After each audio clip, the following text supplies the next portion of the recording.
So, is that forklift certification of yours about to expire? Hey, don't sweat it. Renewing it is actually way simpler than you might think.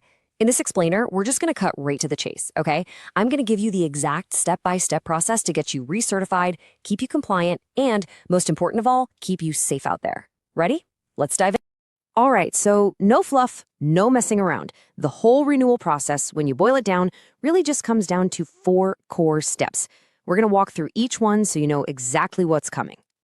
Okay, here they are. First, you've got to figure out who your provider is. Then, you'll knock out a quick refresher course. After that, you've got to pass the evaluation. That's a big one. And finally, you get that shiny, updated certification. See? It's a pretty clear path once you lay it all out. So, first things first, who's actually in charge of your renewal? This is super important. If you've got a job right now, OSHA says it's your employer's duty to get you recertified. Plain and simple. Now, if you're in between jobs, you can totally go to a training provider or even do an online course. But, and you got to hear this, your next employer will still need to do their own hands-on evaluation with you. Now, about the training itself. The good news, you are not starting from square one here. This is not the full-on beginner's course all over again. A refresher is way shorter, usually just about 1 to 3 hours. It really just focuses on the critical stuff, any new safety rules, a review of load stability, and stuff like that. It's all about sharpening the skills you already have, not learning them for the first time. And that brings us to, honestly, the most critical piece of this entire puzzle, the official OSHA evaluation. And they're crystal clear about this. It has to be a 2-part process.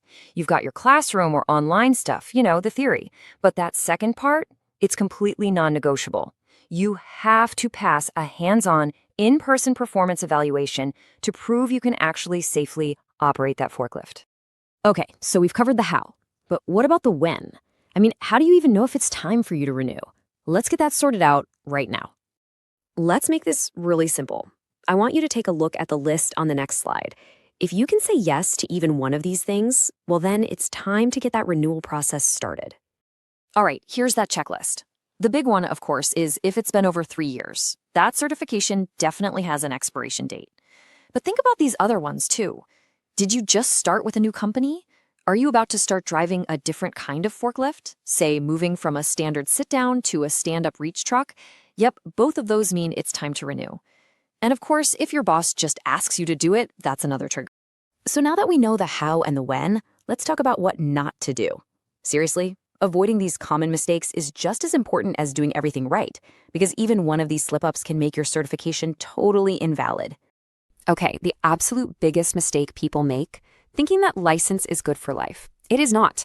OSHA is very firm on this. You have to renew at least once every 3 years. That card in your wallet has a ticking clock on it. And this next one, this one is huge. It is so tempting to just find an online course, click through it, and think you're all set. But that is only half the battle. Let me show you exactly what I mean. Just look at this breakdown. Online courses. They're actually great for the classroom part. The theory, the safety rules, all the OSHA requirements. But look at that column on the right. See what it doesn't cover? It can't do the hands-on evaluation. It can't verify your practical skills in person. And it definitely can't train you on the specific hazards of your actual workplace. That's where your employer has to come in. And yeah, the slide pretty much says it all. Let me be as clear as I possibly can be. If you skip the hands-on evaluation, you are not certified. End of story. That's the final proof that you can handle the machine safely. And for OSHA, there are 0 shortcuts around it. And the last big mistake is thinking one size fits all. It doesn't. Your certification has to be for the specific type of forklift you're driving. Just because you're a pro on a standard counterbalance forklift doesn't mean you can legally just hop onto a cherry picker or a narrow aisle reach truck. They're different machines and require different training. So what happens if you just don't do any of this?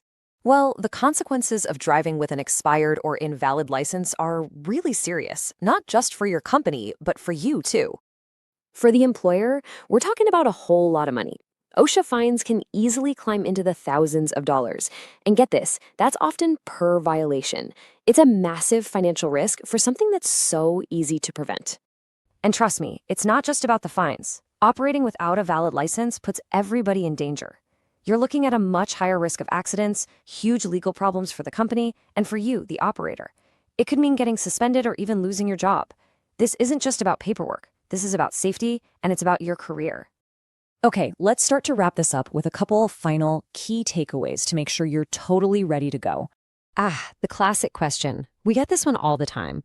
Hey, I just renewed my license, but now I'm starting a new job. Can I just take my certification with me?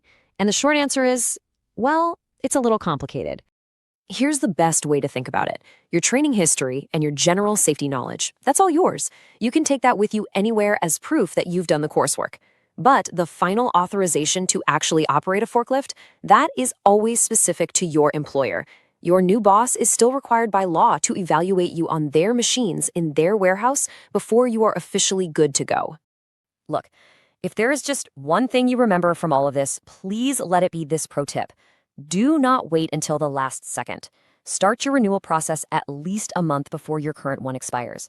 It gives you plenty of breathing room to schedule everything and make sure there's never a single day where you have a lapse in certification.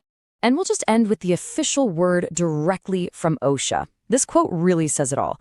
Pay attention to that word shall. The employer shall certify. That's not a should or a maybe. It's a command. Training and evaluation are absolutely mandatory.